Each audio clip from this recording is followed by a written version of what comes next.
This is the far corner of the garden. At the after another some 20 meters or something, the wall comes, and then I have the outer boundary with the tall trees and hardwoods and all that. Then there is one level area, and then there is one gradient. So it comes like that. From there, one level. That's the driest part of the farm. Then one gradient is there, and then this is a more protected area. This we have kept for mother plants and gardening area and all that.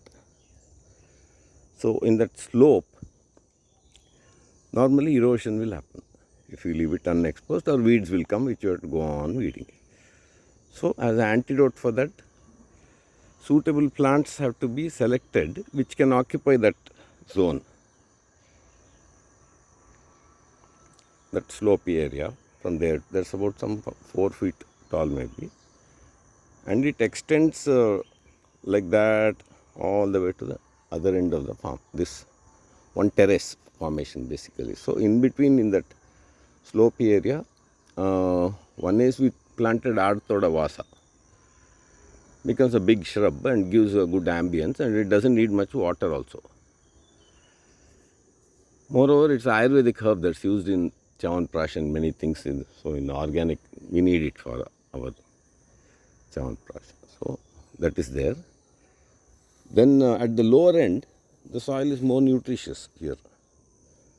So from whereas at that topmost part, it's very rocky and it's not really good, ideal for farming or what, doing anything with irrigation. So here we put the lemon, and then curry leaf also does well in this situation. So whenever any organic garden or farm is planned, plenty of curry leaf can be added. It's one of the native tree of India, small tree. And then flowers are good for butterflies and all, aromatic flowers, and that fruits are very much appreciated by birds. And the birds will eat the fruits, and then they drop the seeds here and there, and it spreads. That's one good one which can be used also. Then this is that brania. This has come on its own.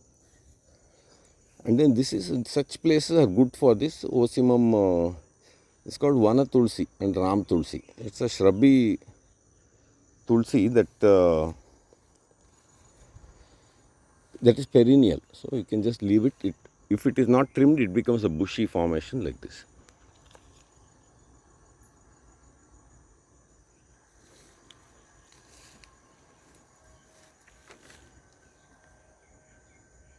Like this. So it looks very pleasing and nice, and completely covers that slope. There's no question of any slope being visible here. And then it gives a good ambience. It freshens the air also, because it's a tulsi and all. That Tosimum family, it improves the air immensely in the surrounding area. It doesn't require any maintenance also. And also it has these small white flowers that are that these bees and all like, and if you just come near this plant itself, you get that nice tulsi aroma. So if you don't trim it, it will become like this, and the seeds will spread on their own, like how they're spreading there. And then behind that, my favorite mulberry. So at the edge of that first terrace, you can have mulberry. This hibiscus, mulberry also, hibiscus, mulberry and all. And then in that slopey part, we want to increase the moisture and the ambience inside, make it conducive for vegetables and such things, delicate plants. So this improves the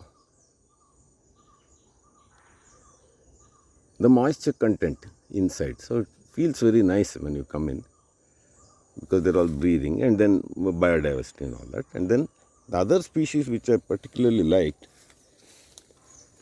is this. This is one of that alpine, I think, ginger family, and it's a succulent thing. and soft succulent leaves and all, and slight gingerish aroma is there, and it flowers very nicely also, and it spreads on its own.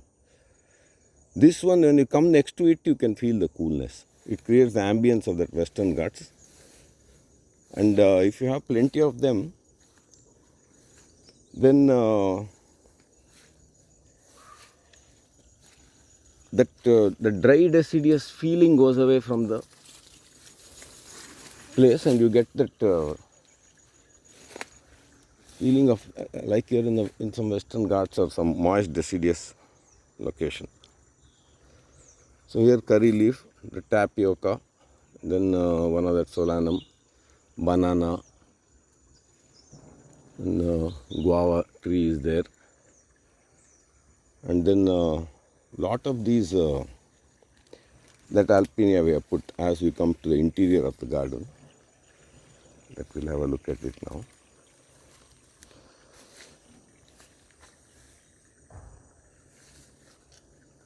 So lemons and all do well in this ambience. You see, there's plenty of lemons, though we don't water it much.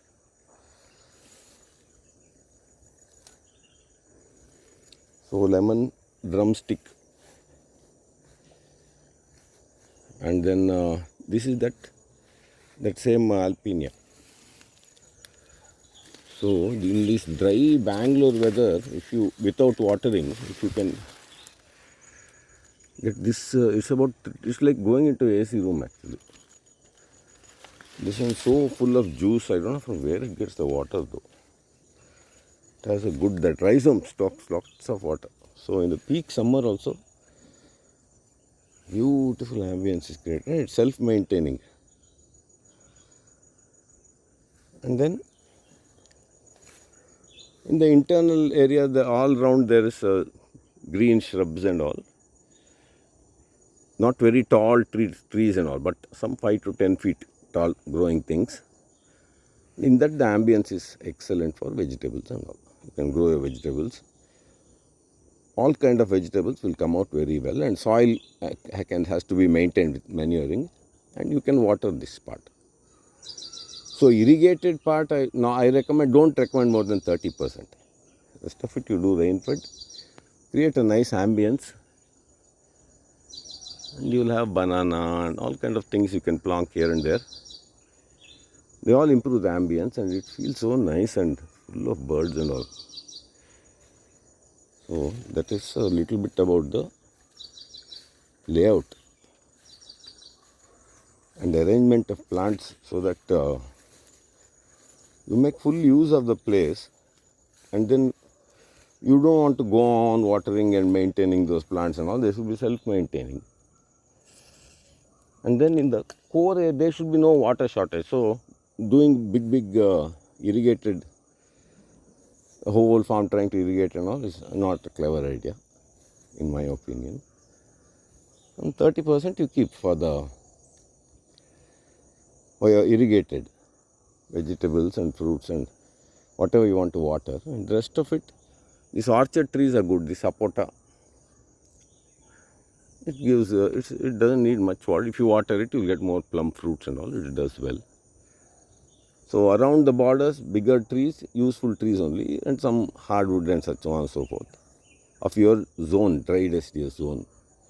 I'm talking about Bangalore. And then internally, you can have bushes surrounding that plot. The next layer, tall trees, bushy, and then the ambience is created in that core area of the farm where you can have banana and all. They'll grow quite nicely on their own. We don't water, manure, nothing. If you do little watering and manure, you get a extra crop.